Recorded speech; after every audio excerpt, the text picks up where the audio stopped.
Hey everybody, this is a quick video in case you have Ampere Dusk smart sunglasses and you need to do a hard reset to the factory default settings on them. Now you're going to want to do this for one of two reasons. The first one is troubleshooting.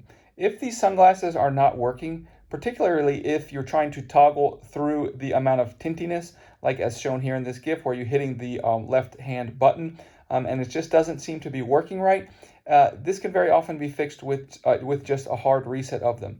The second reason is if for whatever reason you just want to get them back to the way they were when they came out of the box, we can go ahead and do that really simply. Now, if you single tap as shown here, it will just toggle through the different levels of tintiness. And like I said, you might be in a situation where that's not working. So what you can do is if you just press and a long hold on the left arm button or the left hand button on your sunglasses, and you hold it for more than 3 seconds, that will reset these sunglasses to their default values.